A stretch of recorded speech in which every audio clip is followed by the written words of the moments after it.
How do you think government can strike a balance between the two roles that communication always plays? The source through which most people under 30, and that's more than half of India, by the way, consume any content, including content about the government and knowledge of government policy, How can one fine-tune their signaling approach? being used to effectively communicate a message was the Prime Minister standing in front of the S-400 at the end of Operation Sindoor. Real progress is having the toilet at home. So making it aspirational rather than shaming it. But have there been real instances where, a program which has been relatively more struggling, not doing so well? Except that if you go out into rural India and build all those toilets, where does all the waste go? Because you can't have thousands of kilometers of sewage pipelines. And that's when they came up with what is called the twin pit system. When you're designing communications for any particular program or a policy, how do you tackle aspects? When issues like these crop up, one is our own realization that Welcome to the Policy Pod, where signal meets noise in the complex world of public policy. I'm Abhinav, a public policy consultant by day, and your curious co-traveler today in the world of communications in public policy. Because let's face it, good policy often requires effective on-ground communication, not only to the beneficiaries of that policy, but to the implementers as well. And we have seen communications move a long way, from posters on the walls, wall paintings, movie ads, to really complex messaging as we have seen in programs such as Swachh Bharat. I have two of my wonderful colleagues and friends with me today who will help us dive into this complex world. First, we have Srijita. Hi, Srijita, welcome. She's a colleague who has become a friend now, and she's an alumna of Tata Institute of Social Sciences and the Xavier Institute of Communications, Mumbai. She has worked in various areas of policy such as WASH, child rights, nutrition, and public health. Thank you, Abhinav, for having me. Wonderful to be here today talking about a subject that needs to be talked about more often.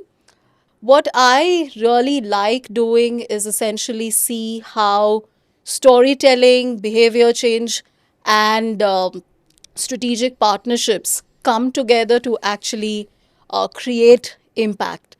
And I hope we'll be talking more about that today.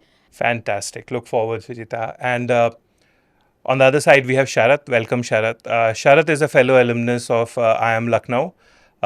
We spent about a year together at campus, and he's a former India Information Services officer, having worked at Doordarshan, Election Commission, Ministry of Information Broadcasting, and most notably a 5-year stint at the Prime Minister's office. You will see some pictures running in the background as we speak. Probably some of the most exciting photos I have seen. For Sharath, it was all in a day's work. But he has left the government and joined the private sector for the past 4.5 years and working with various organizations and driving their policy objectives. Welcome, Sharath. Thank you for having me, Abhinav. A pleasure to be here. And I guess you've already given such a flattering introduction about me. But what we could perhaps leverage for this conversation is one of the things that I really like to do is pick up maybe a new policy topic every year. So, for instance, working on reimagining elections during COVID in the year 2020, or working on urban mobility and ride-hailing in 2021, or online higher education and how that works and how policy communication is salient to that the next year in 2022, or having looked at manufacturing and electronics in particular over the last couple of years. So maybe assimilating some of the experiences from that to inform this entire discussion on policy communication and how it's salient and how it's relevant. And that would be one. And then, maybe some specific insights, So for instance, today on the way here to the studio, I was actually scrolling through Instagram, which is something I like to do occasionally when I'm in the car or traveling.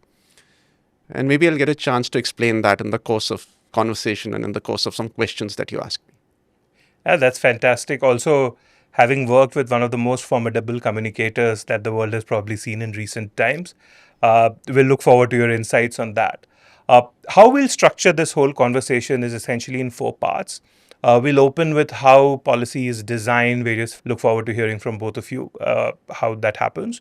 Also, some of the pitfalls, the red flags, probably some what could go wrong. Of course, we have seen the not just the media of communication moving from traditional to social media, interpersonal communication, but also the style of communication with attention spans getting smaller and smaller as we go along. That will be the third area that we look how is it evolving, and especially from both of you who have worked, also a lot of work has gone into building capacity and building structural institutions in policy communication, especially with governments, as well as organizations such as the one where I work, where we work a lot with governments.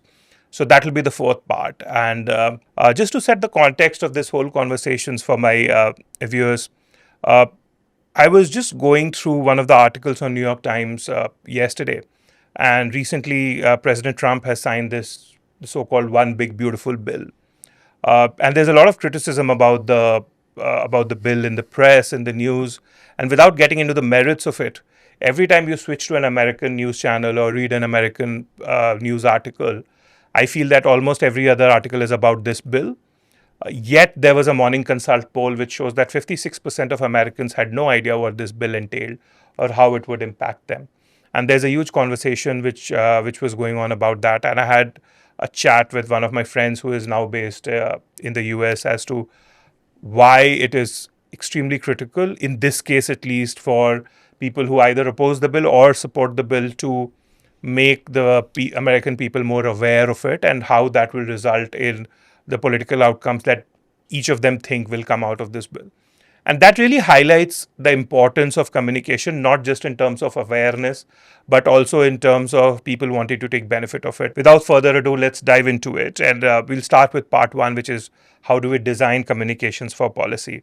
And Sharad, we'll start with you as to how do you think government can strike a balance between the two roles that communication always plays? One is community engagement, citizen engagement, and awareness creation. One is a one-way communication to make people know what they want, and then taking genuine engagement to the next level where they take feedback and sort of incorporate that into agile policy making. So, how does that really tend to happen? Yeah. So, if we were to summarize where the information domain, the information and communication domain in India stands today, and probably you'll see a reflection of that even in what you described in the US, I think there are three elements to it. The first is an information deficit. I like to call it an information deficit, which means that there is lack of knowledge, understanding, and awareness about policy in general. The second, complementary to this, is a very big, what I call misinformation and disinformation epidemic. So while there is lack of good information or real information, in that vacuum, misinformation and disinformation thrive and spread like wildfire. And the third is, this entire thing about the way content is consumed today. So I call it the Instagramization of policy communication. The source through which most people under 30, and that's more than half of India, by the way, consume any content, including content about the government and knowledge of government policy, is Reels, Instagram, YouTube Shorts, and maybe WhatsApp. So it is this trifecta, these three elements of the information domain in India today, that a government policy communicator has to work with or work counter to at times. And this kind of defines where the balance lies between creating information awareness and then doing good citizen engagement. So what typically happens is a lot of the effort and energy will necessarily have to go into just struggling to create information awareness, which is correct. So if you look at tax campaigns or road safety campaigns, a lot of that communication also gets wired into compliance communication. Do this or else you have to pay a fine. Now, in this context, once we go beyond this, then you can think a little bit of how citizen engagement is being done and maybe how it can be done a little more. And I'll say just two things. One is the MyGov platform, which began about 10 years ago, is picking up some steam, and the government is finding some new ways to leverage it, including a lot of stakeholder consultations. But that could probably be leveraged a bit more and we will probably see that being leveraged a bit more as we go on. And maybe this could find a bit of a replication, maybe in, let's say, India's 20 or 30 big cities. And I'm sure that you'll see versions of MyGov being launched at a city level. And that would be one way to do meaningful citizen engagement, especially in urban areas. And the other is, I think, a bit of a rediscovery of the fact that India congregates a lot. So, the organic citizen engagement will have to go back to where it was, maybe 50 years ago or 80 years ago, when melas, haats, festivals, other opportunities to congregate, college events, these will become good fora for organic citizen engagement to happen. And this is where I guess the balance between the two lies and is going to lie. Maybe, as we see in most of the ministries that now they have a dedicated financial advisor. Maybe it would be a good thought to think through that. Do they need a communications advisor? I think there is a media advisor in each ministry, but their role is limited to traditional media rather than looking at programmatic communications. And, they could be integrated a little bit more. Yeah. Yeah. Correct. So also, Srijita, now coming to you, while there is still some understanding in the general public about what is communications, what is mass communication, public relations, etc. A critical facet in obviously public policy, as all of us know, is behavior change communication, which is often, I would not say misunderstood, but not understood at all. Till I started working in Swachh Bharat, I had no idea of what this is, how it works. And after having spent 12 years in it, I think that's the most fascinating and the most impactful area that one can do. So if you can explain something about that, just to sort of tease it out for us, what that really means and how do policymakers go about designing some behavior change communications. I think you're absolutely right, Abhinav. Uh, the conversation has still largely been around IEC, information, education, and communication. That's the language also that we use.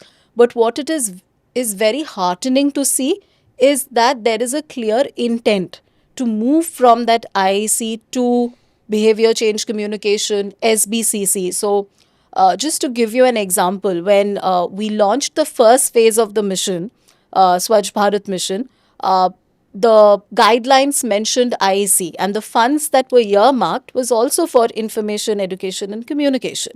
But from 2014, when we actually moved to 2021, which was the second phase of the launch of Swachh Bharat mission, the government actually launched the National Behavior Change Communication Framework for Garbage Free Cities. So you could very clearly see that intent that we are moving from awareness to actually action.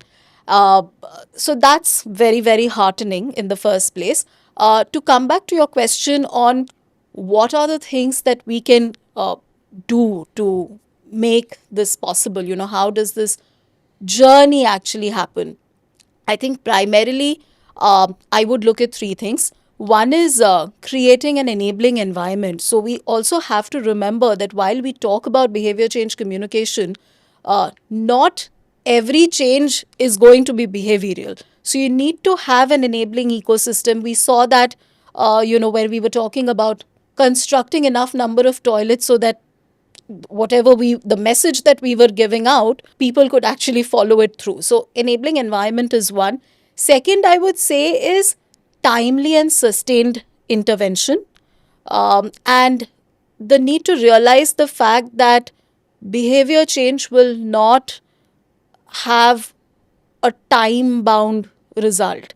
So while yes, I understand there are targets and there are deliverables, mission is time bound, at the same time you can't predict how people are going to behave. We will need to modify, learn, create and recreate our nudges as we go along. And the third important thing for me would be to actually move from persuasion to co-creation. And that has again happened. Course of this conversation, I'll want to touch upon gender norms and gender focused communications, because that is something which is very close to my heart, as you're aware. But Sharath, also from behavior change, we have often seen leaders use signaling, very effectively, whether it's to media, whether it's to adversaries, whether it's to the international community, whether it's to specialists in that area. Can you talk about some instances where signaling was either used very effectively or signaling was intended for something else but went totally awry? And how can one fine tune their signaling approach? Yes, I think there's a bit of maturity that I see coming into this area now. I think the most potent and recent example of signaling being used to effectively communicate a message was the Prime Minister standing in front of the S-400 at the end of Operation Sindoor, because there was a lot of disinformation going around from the adversary on what they had done or what they claimed to have done. And I think that one visual, that one short video of him and those photographs of him in front of the S-400 at Adampur Air Base were enough for the world to realize what the truth was. So such symbolism has a very vital role to play in today's misinformation and disinformation epidemic, as I like to call it. But going beyond that, there are other ways in which the government does use signaling as a very effective way to communicate its intent and then listen and look for noise, feedback, and fine tune its responses. I'll give you one very interesting example. We are becoming very good in this as a country. Is, ministers, top political leaders, when they're interacting with industry or in the course of both formal or informal interaction with media, they will casually or gently mention some of their plans with regard to particular policy. And very often that makes it to front pages of newspapers. And because the policy is not yet made, not yet finalized, is a few weeks or a few months away. So that's a very good opportunity again for the government to listen to the chatter on social media that follows, or the reactions that come from various quarters or various stakeholders, and then to use that to suitably make adjustments if required to policy. Oh, that's fantastic. And, often I also feel signaling being extremely tailored to the audiences. And Shrita, want to hear your thoughts in it. It is often said, and I am a very strong believer, that there's still two Indias. And people have started to call it one India, one Bharat. While I don't believe in those nomenclatures, but yes, there is a significant dichotomy in one is a relatively more urban, forward moving, educated, more sort of English speaking, so to say, though that's maybe not an accurate descriptor. And one is a more traditional, not saying they're not educated, not so well off, but slightly more insular set of people who are more set in their ways, are slightly conservative in their thinking. And oftentimes we have seen that there's spoken about the need for communication to be tailored to either these two audiences or gender focused. How do you tailor communications to specific audiences? If you can talk about some examples where you think it was done well and what went into doing that well. You cannot have a one size fits all approach when it comes to communication. Again, going back to when we were talking about information, education, communication, to that, movement to behavior change communication, I think this is where the nuance also becomes more and more important. Earlier, it would be a one size fits all messaging vis-a-vis now, where we see these differences and nuances coming up. I think one example that comes to my mind again in the early days of the Swachh Bharat mission was the campaign around, again, toilet construction for Swachh Bharat mission rural versus Swachh Bharat mission urban. And if you remember, the campaign in the rural areas was focused around Izzat Ghar. And so we found that hook, right? What is it that is actually going to appeal to the rural audience, and why is it important? It's just not just appealing. The dignity of the woman, of her having to go out when it's probably unsafe, going out alone. These could be possible issues that we could look at through that campaign. And that's how, from just being toilets, they were rechristened as Izzat Ghar. Whereas for the urban areas, there was a clear difference. Probably more than dignity, what we found out, and again, this is early days of the mission, so we were still gathering intel about audience perceptions, how people were reacting and responding to this clarion call around Swachhata. And there we saw that could we possibly link this construction of toilets to a feeling of aspiration, to a feeling of well being, to a feeling of moving up the social ladder? And that's how the campaign called Asli Tarakki took shape, where we said if you have a toilet at home, it is actually the sign of real progress. You could, buy a new car, you could have a new bike, but what's giving you that social status? That is going to be this construction of the toilet and using it. And I think that was a fantastic example of how the same overarching goal was then broken down and completely different messages across audience groups. That's a fantastic example. And just to tell you a background story, Sujita, because how, and Sharat will want you to talk about probably it, that how policymakers have sometimes the sharpest insights on communication. Yeah. So this very campaign which Srijita was talking about, Asli Tarakki, it's all about targeting men, saying that you can have a car, motorcycle, the latest phone, but till you have a toilet, that that will only show the real progress. Initially, the campaign was called "Ye Kaisi Tarakki," saying हाथ में mobile, नया motorcycle, but खुले में शौच, ये कैसी तरक्की. And I remember the agency came and made a presentation to the then secretary, Mr. Gauba, in fact, who became the cabinet secretary later. And he said that rather than shaming people into saying that this is not progress, can we slightly tailor the messaging differently and say, you have this, you have that, you have progress so far, but the real progress is having the toilet at home. So making it aspirational rather than shaming it.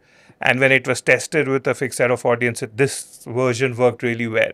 So great example of how people who have really worked on the ground, have that administrative experience, can bring that sharpness to particular messaging. I have always been curious, all of us are big fans of good communication being effective. But have there been real instances where, a program which has been relatively more struggling, not doing so well, and with a great communication campaign, it got turned around? I can't seem to, maybe a few, but would want to hear from you. Are there examples which you have come across? So let me give you two examples, Abhinav. And for the first one, let me tell the viewers a story. So, it's one thing to say that we will make India Swachh, we will do Swachh Bharat. And what does Swachh Bharat really mean on the ground? And one of the things that it meant on the ground was that no one will defecate in the open, which is where this idea of building so many toilets came from. Except that if you go out into rural India and build all those toilets, where does all the waste go? Because you can't have thousands of kilometers of sewage pipelines laid. And that's when they came up with what is called the twin pit system. And when we had the twin pit system, all that it meant was that next to the toilet, you'll have two big pits into where all the slush will go. And then initially it goes into one, and then that one fills up. And just as it fills up, you have to start using the other one. And then while the other one is being used and the other one is filling up, the first one will become just mud, nothing else, over time. And then it can be very easily cleaned. And before the second one fills up, you're ready to use the first one again. And that makes the toilet actually usable indefinitely. Now, this is good in theory. Except that what was realized by the leaders of this campaign on the ground was that in certain pockets, especially in rural India, there was still a certain stigma being associated with actually cleaning the pit. And I recall very distinctly that Mr. Paramayar, who used to be the secretary of the concerned department, he was, I think, somewhere in South India. He was visiting a village. And the local officials told them that, this is becoming a barrier into successfully implementing the program. At which point, he jumped into a pit and cleaned it himself. And more importantly, there was a very grainy image, but nevertheless, a clear enough image, a photograph of him taken. And then this photograph got spread a little bit. And then once that happened, the collector said, oh, if the secretary can jump into a pit, we can jump in too. And maybe we can also lead by example. And then once the collectors did it, the deputy collectors and the other officials said, oh, if the collector did this, we can also do this. And village after village after village, the stigma was broken. More importantly, that one photograph went onto social media. And once it went onto social media, more people saw it in other states. And then the Prime Minister saw it. And a few days later, he mentioned it in Man Ki Baat as a very good illustration of leading by example and breaking stigmas by example. And once that happened, the print media picked it up, the digital media picked it up, the photo went viral. And I guess in some measure, the stigma was broken.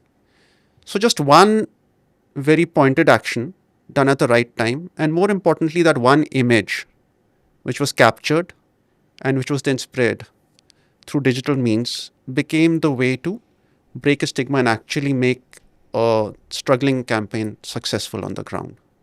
So that's one example.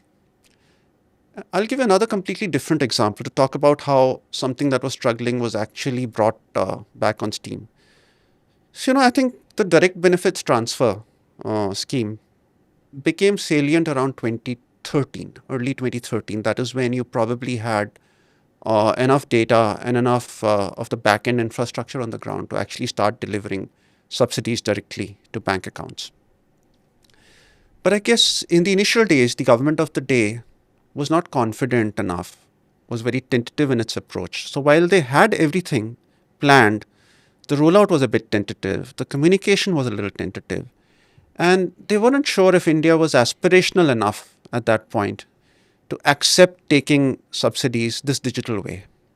And then you saw a couple of years later, in a different context, in a different paradigm altogether, there was a lot more confidence that India was now ready to be more aspirational and ready to take benefits directly into bank accounts. And the program really took off and became very, very successful just because the communication became much more unapologetic and it became more about the convenience of getting benefits directly, eliminating middlemen. It's a fantastic story, and the first one, the legacy it enjoys today more than anything else is due to leaders like him. Not just him; there are very many to speak, but certainly in his mold. And it's very difficult for people at that level, that stature, to lead by example. Not at all because they don't want to, not at all because they don't think that it's important, but sometimes I feel that there are not enough people challenging them to do acts like these, and somewhere they don't realize that this is what it would take. One example, Shahid, I'll also remember, and I think you were still at with the Prime Minister's office at the time when the Prime Minister himself washed the feet of the sanitation workers in Varanasi and built a wall of the toilet. And I know the final book which got released of the Swachh Bharat Mission, Mr. Paramaya's book, that it has that image as its cover image. And that has a very powerful signaling, because traditionally those people have been downtrodden, not respected in our society. And seeing potentially the most powerful person in the country giving that level of respect to them is a game changer in my view. I always feel that breaking that mold, that strong signaling that we spoke about, is extremely critical. But also, I have seen enough examples when things go drastically wrong, and I think now we'll move to our second part of our conversation where we want to understand where things can go really, really wrong, what and how, if at all, one can anticipate some of these things. So, Shita, maybe starting with you, there are a lot of complex issues, especially around which messaging is done, be it around vaccinations, be it around nutrition, be it around even climate action. Not so much in India. I think in India still there is broad acceptance, but in a lot of Western countries we see it increasingly becoming a contentious issue. So when you're designing communications for any particular program or a policy, how do you tackle aspects in some of these contentious, really strong opinions among the stakeholders? How do you really tackle this when you're designing communication, and what could go wrong that one should be aware of? I think, when issues like these crop up, uh, one is our own realization that instead of giving more information and making it more complex, we need to come, first of all, from a place of empathy.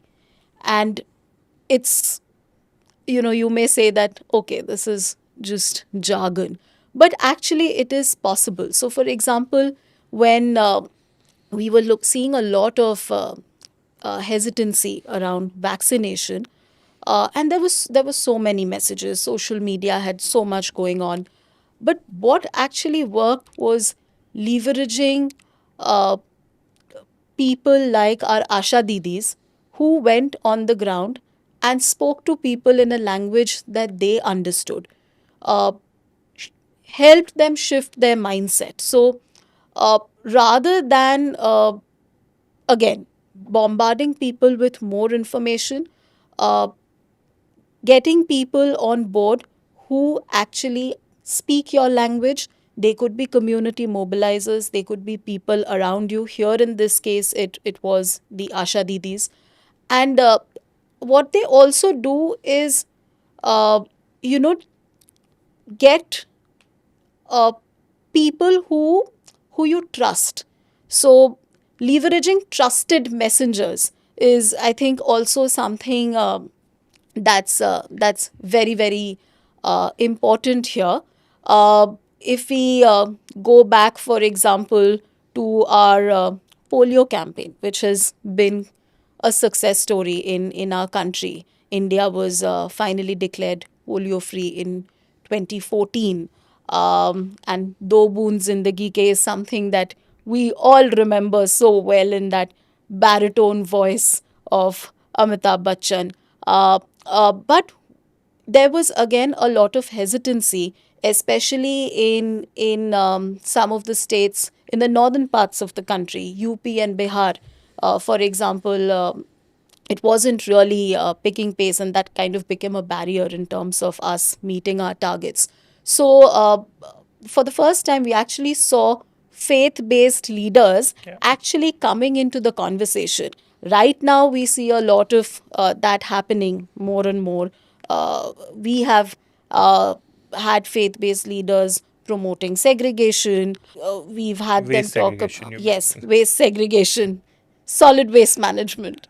We've had them talking about plastic waste management. But I think this polio campaign was one of the first examples where faith based leaders came in. And again, getting those trusted messengers on board becomes very, very critical here. I remember I was in medical college at the time, and I remember reading this story that the countrywide campaign was of Mother Teresa administering the polio drops to the kids, but somewhere in rural Bihar and in eastern UP, it was not catching on. And I still remember a lot of people criticized him for it, but Mr. Lalu Yadav, he was somebody who was really trusted in a large swathes of the downtrodden community in these areas, and he volunteered to feature in that campaign. And there was a campaign of him feeding children and him advocating for it. And in hindsight, what I'm told, it was a real game changer in that part of the country. A lot of people criticized, oh, he's vain because of his ego that he's doing, but even if that was the driver, I really don't know. But in hindsight, that really was effective, and very interesting uh, term that you brought up, how to build trust. And just to segue from that, Sharad, you also spoke about there's so much misinformation, disinformation epidemic. How does one go building about trust uh, in the source as well as the messaging, especially when there's so much disinformation? I would actually say more of disinformation than misinformation. And I sort of also want you to probably delve a little bit between the difference between the two. What's the difference between misinformation and disinformation? I think disinformation has a lot more of a deliberate into it. So, there's someone who's deliberately feeding you things which are not right. That's disinformation. It happens a lot in the global domain as well these days. It happens a lot in the strategic spheres as well. And so occasionally there may be mischievous elements who may do this in the social sector as well. Misinformation is where you basically are misinformed about something, and it's to that extent slightly more innocent, but equally bad.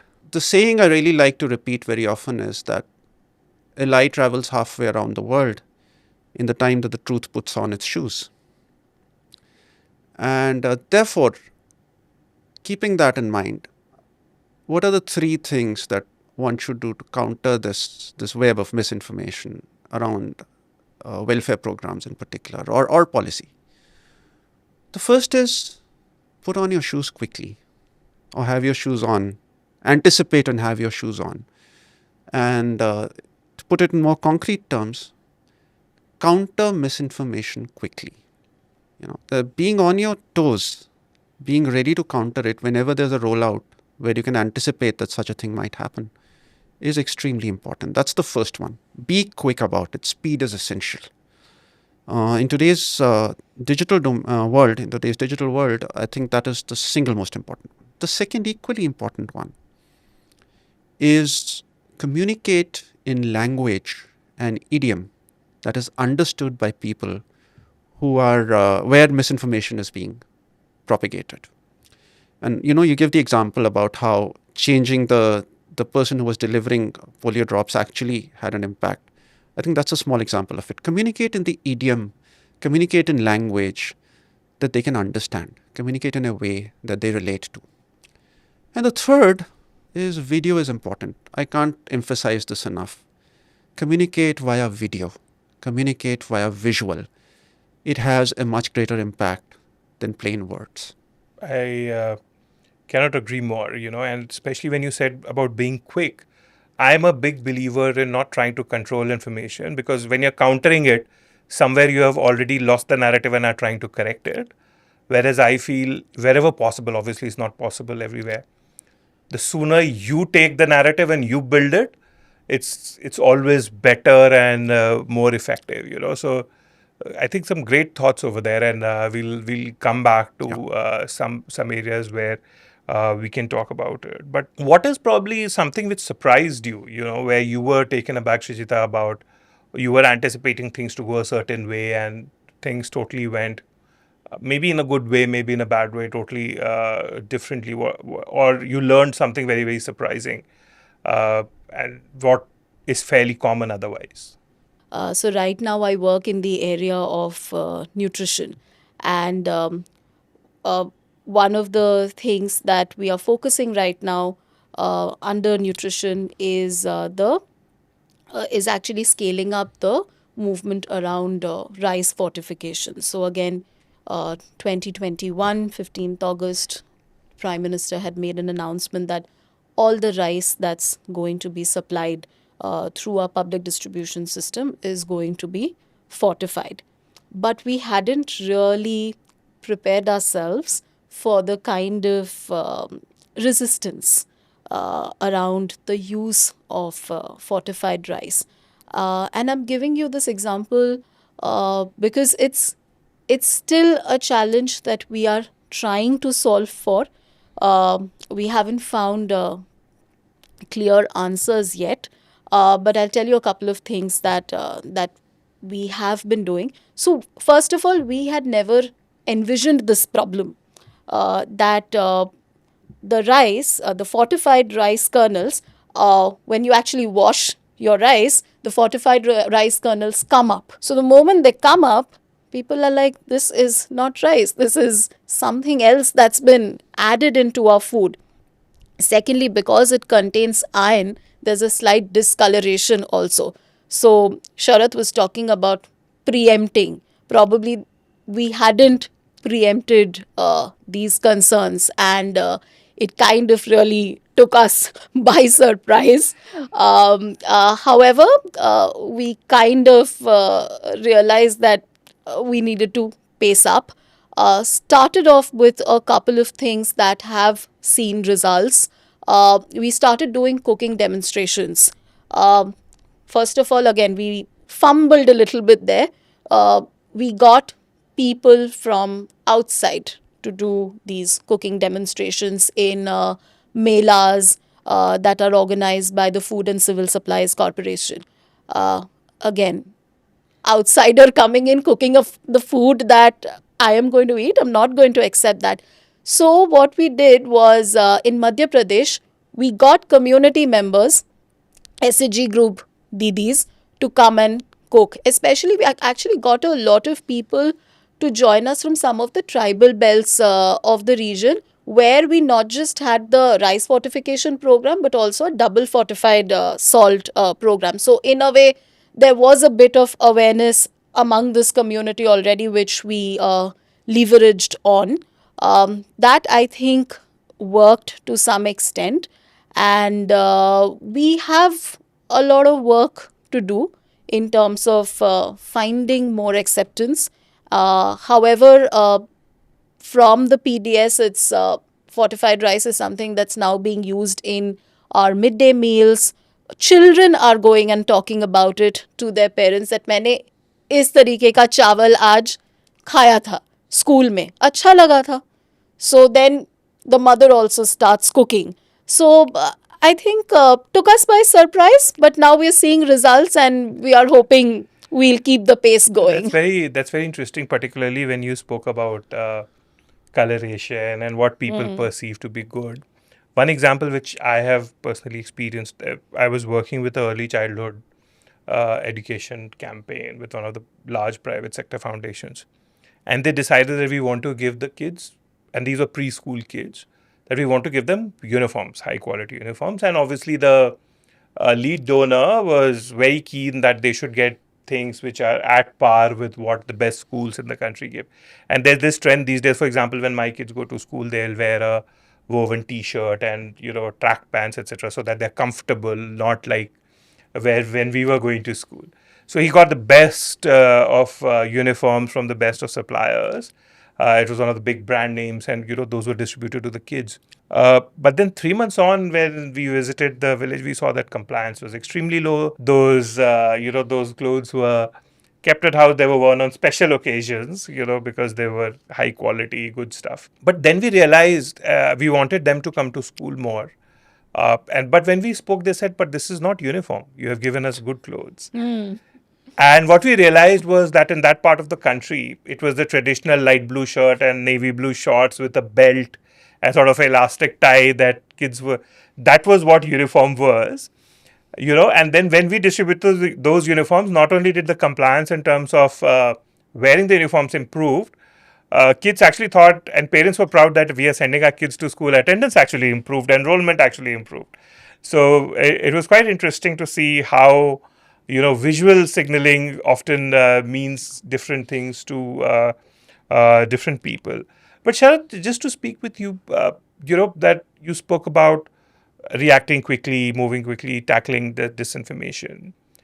But oftentimes, I always hear that, listen also for feedback. Can you talk about instances or examples where public feedback or grassroots, community leaders or influencers, to use the term a bit loosely, either they were utilized in order to engage with the public better, or their feedback was used to design better communication, and how potentially some of those ideas can be utilized in various facets of public communication? Yes, absolutely. So let's look at this entire idea that the Election Commission has had for more than a decade and a half now, that elections in India should see more and more participation. They should be participative. And ideally, everyone who can should vote.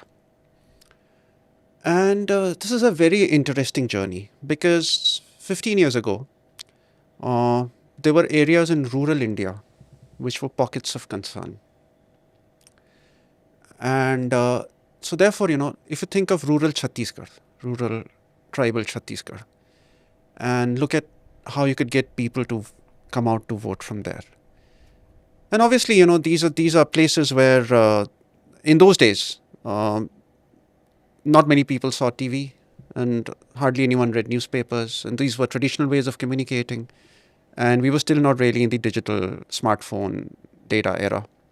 So there was someone who came up with this idea that Chhattisgarh has a great uh, public distribution system, PDS. So between the 1st and 5th of every month, 1 kg of rice in a packet will reach every single home in rural Chhattisgarh. And all you need to do is stamp that on the 15th of this month, there are elections in your area. So please come out to vote. And you can be assured that every single home will get the message. As simple as that. And that was a great idea. Until someone said, well, it's good. But then there are many people who still can't read. So now what? And then they came up with this idea that Anganwadi workers visit every household on the 9th of every month. And because, they're female Anganwadi workers, they have access into the household. They speak to the women at home. So therefore they go in. And all they have to do is to, while they're on their way out after completing their visit, quietly tell the women folk that on the 15th there are elections. Make sure you go out to vote and make sure that everyone in your home votes. And the message will spread. And it was effective. And in rural India today, if you see, zooming out from there, turnouts have improved. Rural India is no longer, at this moment at least, an area of concern as far as voter turnout is concerned. The turnouts are very good in rural India. Paradoxically, turnouts have declined in urban India. And it's a matter of concern. And you can use digital ways or digital media or digital platforms to get the message across. But the audience is just so fragmented. Everyone's watching their own content. Everyone is a universe of one, or a distinct entity of one. That it has been a struggle. So paradoxically, agencies like Anganwadi workers or PDS has worked very well in rural India, despite the fact that there's hardly any technology involved. And using all the means of technology at your disposal, you're still not able to crack the puzzle completely with regard to urban India. Yeah. And I'll come back to what I was saying in the beginning, if you'll allow me. Yeah. So you recall that reel about Dua Lipa that I mentioned? Yes, would be interesting to hear. So, you spoke about influencers. And in the Election Commission, we have seen that influencers are useful, both at the local level and at a national level. So, for instance, and I've recently spoke about speaking in the language and the idiom that people understand. So, for instance, the famous actor Pankaj Tripathi has been a national icon, before that, a state icon as well. And, influencers and icons of that sort really, it appears, have a role to play in motivating people. And so that has to be done a lot, both at the national level and at the local level. And then if you see this entire problem in voter turnout, that the under 30 voter in urban areas is just not voting. And it's not that they don't want to vote. It's a bigger problem. I think in government communication, we have simply lost that audience. And, if you look at the 4 elements that define any communication, there's the sender and the receiver, which are very well known in this case. There's the message, which you can fine tune, which you can make very well. That's also not a problem. But the 4th element is the medium. And that's the problem, because the medium is now just so diverse and just so widely distributed, fragmented, that it's not possible for you to actually be in all those streams, in all those in all that fragmented universe. But then, if you look at this particular demographic of, say, 18 to 25, and maybe look at the females, 18 to 25, Delhi, Mumbai, Bangalore, Hyderabad, they're crazy about Taylor Swift and Dua Lipa. So I just had this idle thought that can Taylor Swift and Dua Lipa also become icons for elections? And if they put out a reel encouraging everyone to go out and vote, I'm sure that voter turnouts in urban India in that demographic are going to pick up like anything. And it's very interesting when you spoke about technology. I'll talk about an instance which I experienced. What we were seeing in a particular state is the nutrition that was being supplied to the Anganwadis. A lot of times that was either getting pilfered or expired product getting supplied. And therefore we were asked by some of the bureaucrats to present a solution which could tackle this. I was still a very young consultant at that time and more from a functional perspective. But we came up with, really complex solutions. We'll use QR code, we'll use tracking, this, that, and we were sitting in the minister, in fact, and, and that's what tells me the value of education versus learning. He was somebody who had studied in some government school, hardly could speak well, couldn't write. I'm told that he still used to put a thumbprint on files. He said, and Chast Bihari Bhojpuri, and I'm just paraphrasing here. He said, "There's no need for all this technology. You mark bags till when they are good. So, for example, if a bag of rice is good from January to May, it will be blue color, and I'll put up a board in front of Anganwadi that if it's a blue colored bag, don't consume it after May. And during this period, you will get blue colored bags." So if that blue colored bag got pilfered in the market, everybody knew that this color bag was from the Anganwadi system, and they would go and complain.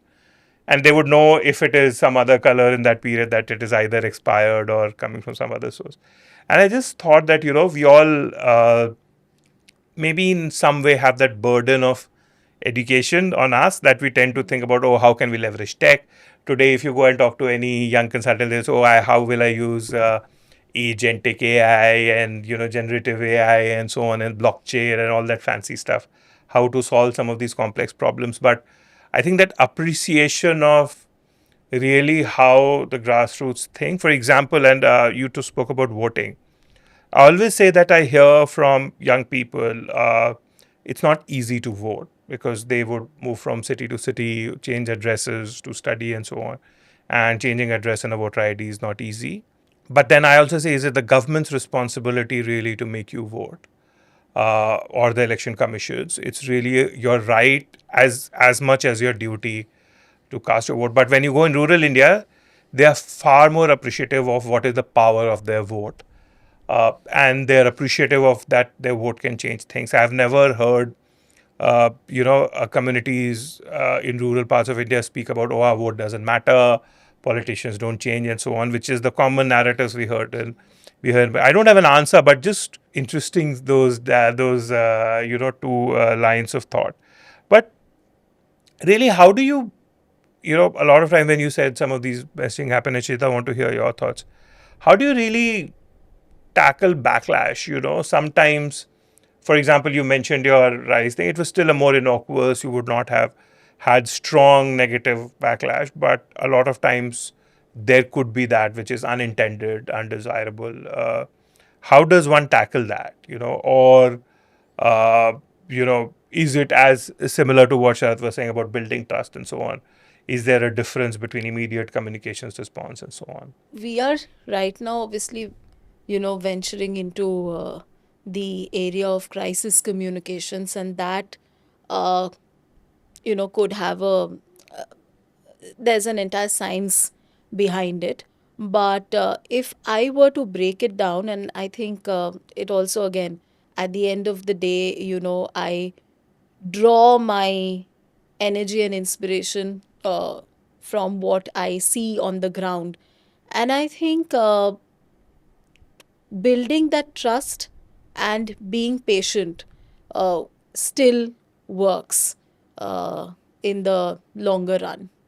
So I would definitely still stick to those basics. So that crisis communication is probably a great point to move to our next phase as to how communication is evolving. And, recently in the past month or so, whenever I talk about communication, I'm always, really enamored by that image of A.K. Bharti and the two women officers of our armed forces. Really, how measured, how cogent, how pointed their communications was. Uh, and somehow I have never thought how critical crisis communication is to our policy landscape. So shall I just want to understand from you, and because you have been potentially part of some of those conversations when you were discussing, okay, how do we deal with this, especially in things like, COVID happened, the riots which happened, you were probably, looking at those aspects when the Delhi riots happened, or if Pulwama, there's so many of those situations where there is a need to take that control of the narrative and communicate crisis effectively. To project also a sense of calm as well as be as accurate as possible in your communication, not to downplay the crisis. So, what really goes into designing such communications would be good to hear. So I'll probably talk about what are the two or three elements that are important for any such communication, and then I'll add one or two very interesting insights that I have of what works well. So crisis communication is about speed, scale, and skill. You know, and you were actually just talking about skill, and one of the things that happened with the episode that you mentioned is the people who actually were experts who dealt with these areas day in and day out and had expertise in that area were actually talking. And that was part of the reason for the skill they displayed. And it was very effective, definitely. So for me, zooming out, in the government, as government communication, skill is paradoxically not the difficult part. There's enough skill floating around. That's the easy one to solve. But what is more critical is the other two, the speed and the scale. And what we noticed, for instance, is that the scale of disinformation that was going out from the adversary was extraordinary and was probably multiplied by people in other parts of the world as well. So we were actually fighting multiple adversaries, is what it looked like. And that's where, probably, especially in the strategic domain, the importance of speed, which means responding in real time to disinformation as part of crisis communication, and the scale, which means the extent of reach that you have using digital platforms. Both of these things become very important. Shifting gears a bit, talking about COVID, I think one of the things which made COVID communication successful, and I think that COVID overall was a very successful example of communication because, things like vaccine hesitancy were addressed. Even otherwise, the communication was keeping pace with what was happening. I think because this one of the reasons was that the tone was set by the political leadership itself at the center. And except for one or two very glaring exceptions, or other than that, there was also political consensus between the center and the states that we had to fight this menace together. So therefore, that political leadership provided the catalyst for good communication down the line. That was important. And to conclude, what are those one or two things which I find very interesting? These are my own insights. So one is, as I said, political leadership leading from the front in a crisis is very effective. It somehow gives a lot of credibility to the entire effort. The second very interesting insight I've seen, and I wonder if this has ever been discussed anywhere, is that officers in uniform, provide a lot of credibility and they really make crisis communication very effective. It's not just the armed forces, as we were just discussing, police forces, police personnel. I always say that occasionally the senior police officers appear in civilian dress when they're speaking. Not at all good. They should appear in their uniform. It makes a lot of difference. It's very amazing how this happens. But officers in uniform, even fire service officers in uniform, any cadre which has a uniform, if the briefing is done in a uniform, it gives an amazingly different level of professionalism to the communication, and that makes it a lot more effective. Yeah. No, very interesting. That sense of trust that can come from just a uniform can be very powerful and food for thought for all of us. But coming from that, your point of why political messaging and really coming from the top, not just in crisis communication, Srijita, but do you think how critical is that? We saw the Honorable Prime Minister lead from the front in Swachh Bharat messaging, Beti Bachao, Beti Padhao. We saw so many political leaders really lended their voice.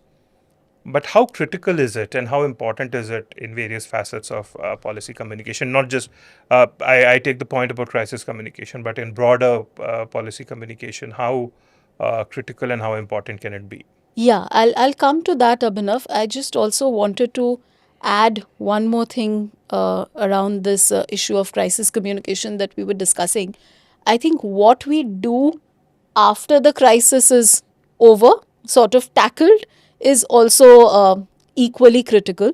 So I'll give you an example where, and this is not from the political circles as such, it's more to do with the work I presently do around nutrition. And since our work is around nutrition, we cannot be seen with organizations that work on ultra processed food, corporates uh, that have businesses around ultra processed food. But somehow this had happened.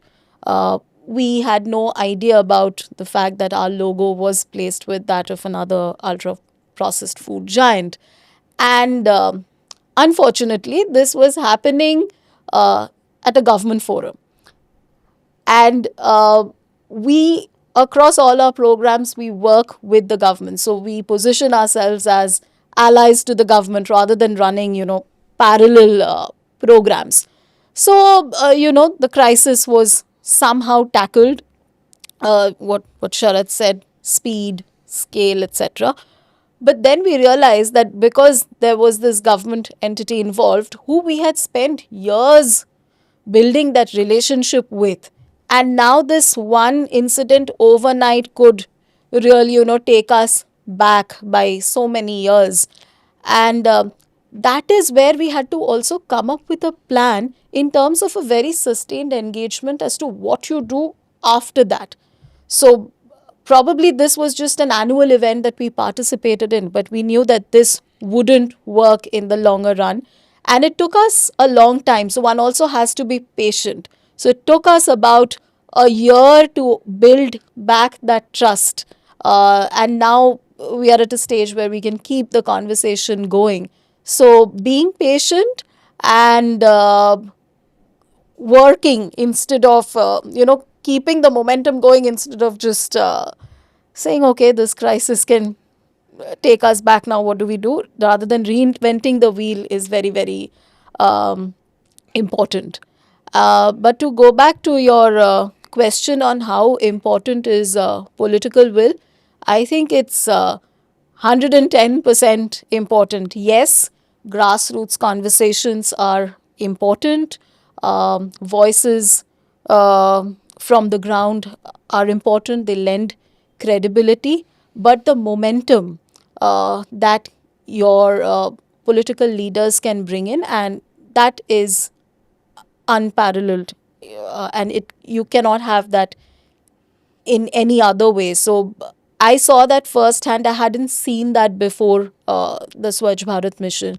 And I keep going back to that example also because this was the first time I was working directly as part of the program management unit that sort of was driving the mission forward with the government.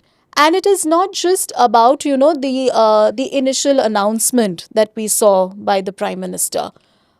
It's interesting to see how that momentum kept going. So every year during Swachh Sarvekshan, which was our annual sanitation survey for urban India, we had either the Prime Minister or the President of India coming in as the chief guest talking about it.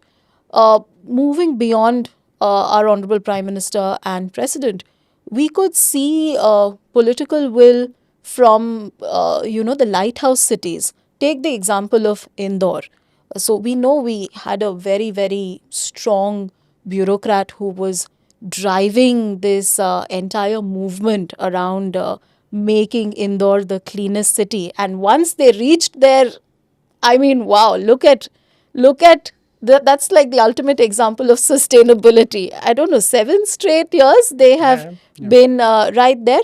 But along with such a strong bureaucrat, we had the mayor who was always there, front and center, driving this movement, instilling that sense of pride. We saw a similar example in Chhattisgarh. We saw how the Swachhata Didis, took the center stage when it came to solid waste management, completely transformed again the entire state. However, every year, the way they were felicitated by the chief minister, uh, being projected across the city. Everyone knew them by their names, and that's because the chief minister spoke about the Swachhata Didis, their contributions. They were spoken about in Man Ki Baat. So that's all comes due to the political will. No, thanks, Srijita. I think those were really good thoughts, and really borrowing from what is the type of messaging. Want to hear from you, Sharat, and maybe also from you, Srijita, later. We see some of the traditional communications, the advertisements, etc. There's a lot of emotional messaging used. Is there a role for those things in public policy communication as well? Some examples, if you can share. I think there is definitely a role for humor as well as other emotions. And let me give you one or two examples of the latter. So, if you recall Beti Pajao, Beti Padhao, which itself is a good slogan. But along with that, in one of the Man Ki Baat episodes, the PM actually encouraged fathers to put up selfies with daughters. And I think that selfie with daughter was an amazing idea because I remember that I was in the PM at that time actually, and even I put up a selfie with daughter. I was usually just focused on delivering messages, but that's one of the things even I wanted to be a participant of it. So I think a selfie with daughter is a hugely emotional idea, great connect, and a very good way to actually supplement in a good way the message of Beti Bachao, Beti Padhao. Another one recently, much more recent, is Ek Ped Maa Ke Naam. And I think that connects so many different paradigms so well in those 5 words, Ek Ped Maa Ke Naam. I think even yesterday in Trinidad and Tobago, a couple of days back, there was an Ek Ped Maa Ke Naam theme to it. No, that's fantastic. And, I have always been a big fan of using emotions to tug at the heartstrings of, in a way, compel your audiences to do that in a very interesting way. But Shweta, some examples from potentially, areas which are close to both our health, nutrition, wash. Could you recall some examples where this was used? Maybe some examples from some of the ads or some of the campaigns we ran. Yeah, I think so. Sharat already spoke about, tugging at the heartstrings. There's another emotion that works very well, and I think that is fear. So, heightened fear perception, can that do something to push you into action? And a great example of this is the campaign that we did on fecal sludge management. Now, first of all, fecal sludge management, I never knew about it before I started working on It WASH. sounds like such a It sounds like complex such term, a but it's actually a simple thing, yeah? it's such a technical term. Like most people would be like, what, I have to do some sort of research in order to like, first should I study about fecal sludge management and then figure out my comms plan? And I also had that feeling, okay, fecal sludge management, we were just talking about toilets, what is this? But fortunately, the conversation over the course of the number of years that we were there as part of the Swachh Bharat mission, we saw the conversation moving from just toilet construction to toilet usage and then around sustainable sanitation. So, what happens after you use the toilet was the question we now had to ask. And I'll talk a little bit in detail because I want to give a bit of the background also. So, 2017, 2018, when we were still doing the bit around toilet usage only, uh, BBC Media Action had already done a campaign called Flush Ke Baad. And they had started the conversation around where essentially does your shit go once you are done. And it was a very nice song and dance piece. You would never associate with a subject like toilet usage. It was a Kavali piece, I remember. And only when the punchline comes, you'll realize, okay, this is what this campaign is talking about. And then, obviously, not much was happening. It was, I think, a digital film. It was run on YouTube. And then when the conversation on fecal sludge management picked up, with the guidelines got finalized around, I think, 2019, 2020, around that time. And so we realized some sort of communication had to also be done. And that's when we had to figure out what were the barriers to solving for this. And there were two or three things that came up. One was the fact that people did not bother. So most of the urban areas, as we know, are not connected to the sewerage network. So just about 32% of the network was the areas was connected through network. The rest, we were dependent on the septic tanks. And septic tanks obviously had to be cleaned on a regular basis. Of one, there was hardly any awareness around when you have to clean your septic tank, how do you have to construct your septic tank. But the bigger problem was also this issue about what happens if I don't clean? It's fine, it'll overflow. Or when the septic tank is cleaned anyway, it's dumped in the open waters, but it does not really affect me. So that's when this very interesting campaign called Malasur came up. And I wanted to actually also show you this visual representation of Malasur. So it's a pretty nasty looking figure, isn't it? And got this idea from Indian mythology. So, Mal ka asur, Malasur.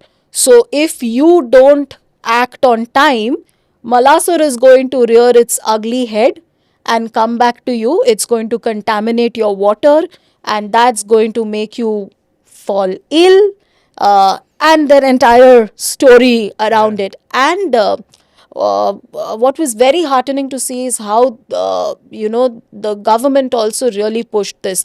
There was an entire toolkit that was made. We usually never had the luxury of making toolkits for every campaign. We had to move fast. But for Malasur, because the subject was also so new, we had a toolkit. The indicators around the cleaning of septic tanks, the right kind of construction for septic tanks was built into the Swachh Sarvekshan indicators, which again really promoted the uptake of this campaign. So I think fear worked in a beautifully brilliant way. The other thing, again, a bit of tugging at the heartstrings, was another subsequent campaign which was called Suraksha Nahi To Safai Nahi. Again, a campaign that's very close to my heart because sanitation workers' safety for the longest time wasn't spoken about. And this is not just sanitation workers, these are people who actually are the ones who are cleaning the sewer networks. And but most of the time they did not have safety gear early on. Yep. And so the phrase was, if you don't have your safety gear, if you're not provided your safety gear, you're not going in to clean this place. On that, I just recall, and this is somewhere integrating signaling, symbolism, political messaging, using emotions. I remember Prime Minister in one of his speeches called Safai Karmchari as Swachhagrahis, linking them to Satyagrahis Yes. who fought for independence, all of whom the general public holds in very high regard, and putting them on that pedestal that this will essentially be second coming of our independence if we manage to clean up India. That can be so powerful. I remember in terms of humor also, I remember reading these Chacha Chaudhary and Billu Pinky comic book Yes, yes. on Swachhata. Sorry, Shah, there are going to be too Now many that you examples of that because that mentioned. has been where at least my policy career has been shaped for the longest time. But somewhere, I have always felt that perhaps, and this is just my thought, that using humor more because that tends to stay with us. I remember there was this TV series called Dekh by Dekh when we were kids. A lot of people still remember some of those dialogues. And a lot of those dialogues were used to promote products, and in fact, if I remember, one of the states actually ran a public policy campaign using this meme of Dekh Rahe Ho Binod, from Yes, yes. the web series. So I personally feel, and this is just my intent, that one area which is severely underutilized in policy communications is humor. And somewhere we, maybe as communications professionals, we can think about how that can be integrated more. As an Indian society, we are not great at tolerating humor, especially when it's hard hitting, but somewhere I think there could be avenues of it working. But just borrowing from that, Sharad, especially having been inside government, and you were talking about how structurally there is, I would not say deficiency, but a lot of room for improvement in how communications can work better. So, if you had to give top three suggestions to either the Capacity Building Commission or the Prime Minister himself, what would be your three recommendations as to what the government, either at the central level or at state or at the local level, can do better structurally, not tactically, to do much better at public policy communication? What would they be? Structurally, I believe that the basics are in place. I actually would not want to give gyan on what more structures can be built. I think we have more than enough structures in the government of India. What is probably needed is to leverage them better, maybe integrate the communication structures better with the policy making structures, as we were discussing earlier. But I think there's also some more leverage that we can take. One of the things which I'm sure the political leadership in India recognizes and uses a lot, but which needs to find its way more into policy communication, is short video. I don't think we are leveraging the format of short video as well as we should be. And I've alluded to this in passing in some of the earlier answers today, but it's good enough to make that a talking point here. That's one of the three things I would say. Find ways to leverage short video. That's the way you'll catch the attention of the under 30 audience in India. Brilliant. The second one is that Man Ki Baat is a surprisingly effective form of public communication. Are there ways in which we can leverage this more? So leveraging the format of Man Ki Baat, or even just leveraging Man Ki Baat as public communication much more than it is. And the third one is that podcasts are a very, very important way of communication and a very, very important medium of learning and education for young India. I think policy communication must find a way to integrate podcasts into itself. I think the PM also recently did his first podcast with Nikhil Kam. So, short form videos on one end and then long podcasts, exactly. explainers on the hand. They're very interesting. Srijita, any thoughts from you? What would be the top three recommendations you would want to give? I think Sharath has already summed it up. No, I don't have any suggestions at this time. I would actually have one thought, and there has been a lot of thought on bringing in experts and private sector professionals into the government. I think this is one area, branding, marketing, communications, where I personally feel there's a lot more skill from the private sector to be leveraged. The kind of core communication expertise that we have in the private sector, merging that with some of the strong policy communications expertise that is already in the government. And second, Sharath, as we discussed earlier, maybe having a better integration of the communications advisor in each ministry. I would actually go so far as, by signaling, rather than calling it media advisor, rename that role as a communications advisor and making it mandatory for each of the joint secretaries to sort of integrate their work. So I think that's a fantastic place to wrap up the discussion. But to close, just so I also wanted to have thoughts from you which are not as well thought through. I don't know whether that makes sense. But so I have a few rapid fire questions. We'll start with you, Srijita, and next one to you, and we'll go back and forth. That sounds But you have fun. to answer in less than a second, right? So you shouldn't take more time to think. So we'll start with you, Srijita. Favorite jargony word you secretly love? Impact. So, Sharath, press release or social media post? What's your go-to? Social media linked to a press release. Interesting. One word to describe Indian bureaucracy? Resilient. Your North Star in communications. Narendra Modi. Biggest pet peeve in policy writing. Jargons. The one campaign you wish you had worked on. Okay, I really wished India had an equivalent of Al Jazeera, and I would love to lead that. And maybe I'll do that one day. Brilliant. Crisis mode mantra. Jugaad or jargon? Jugaad, that's easy. What's your storytelling soul? Grassroots or policy corridors? Policy corridors. First app you open every morning. So I'm now trying to do digital detox. 1 hour I don't open any apps. Chai or coffee before a pitch? A healthy dose of X. Twitter. Policy slogan that gives you the chills, good or bad? जब तक रहेगा समोसे में आलू तब तक रहेंगे बिहार में Lalu. That's the one I grew up with. Though we still have aloo and samosa. I would actually answer that one and say do boon zindagi ke. Oh, brilliant. Yeah. I would actually think Ek Chidiya and Ek Chidiya, the messaging that we had on Doordarshan when we were really kids. One of the most brilliant government ads I've ever seen, one emoji that sums up your day. Oh, just a big smiley. Most overused phrase in policy comms? That's a difficult one. I'll need more than a second for that. Most overused phrase. Maybe I'll jump in. Yeah. Come in. Change, systems change, systemic change. Oh, I've seen people talking about since the 50s.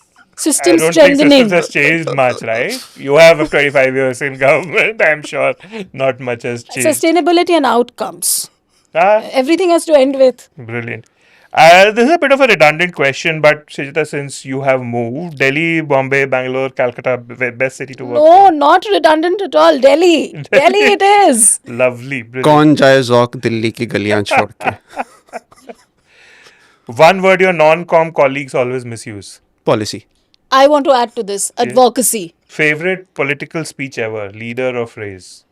I think B.R. Ambedkar's final speech in the Constituent Assembly, where he talks about, he warns us against anarchy and tells us what democracy should be and is about. So, of late, I have been listening to that. Sharath, you want to take a stab at that question? Oh, slogan. I really love Ek Ped Maa Ke Naam. Oh, brilliant. I really love it. Yeah, that's a... and interestingly, Srijita, to your point, I recently watched a retouched digital video of Jaiprakash calling for Sampurn Kranti. Without getting Yes. into the content of that, I think an old leader coming up and rekindling democracy in the country, that speech in Ramlila Maidan after which he was arrested, without commenting on the contents, brilliant speech. I have always admired Vajpayee as the biggest orator of our times, but that was something else. And a lot of, the last week or so, there was a lot of very good coverage in the Indian Express about the emergency. And so I also happened to read about this speech, and then I But you should listen subsequently to it. There are a lot of watched it. retouched media on Doordarshan's YouTube channel, and some of those are brilliant, including the speech which Pramod Mahajan gives in the parliament about how the largest political party is not in power. Again, content notwithstanding, but the humor and the fun that he brings into that speech is amazing. So next question to you, Sharad. Dream collab, Niti Aayog, UNICEF or Netflix? Niti Aayog. Any day? One thing that always gets media coverage. Controversies. And final, if Combs was a Bollywood character, who would that be? Okay. If it were cinema, it would be Bhuvan from Lagan. But if it were to be Instagram or Netflix, it would be Mohini. Madhuri Dixit from Tezab. And if it were a podcast, I think if it were a podcast, it would be Sahir Ludhianvi writing and Kishore Kumar singing for Shashi Kapoor's character in Kala Patthar. You? Okay. Yeah, this is a very interesting question. I would also want to answer this. I think it would be, if I were to take a recent example, it would be Rocky from Rocky or Rani Ki Prem Kahani. Such a colorful character, but always willing to learn, try out new things.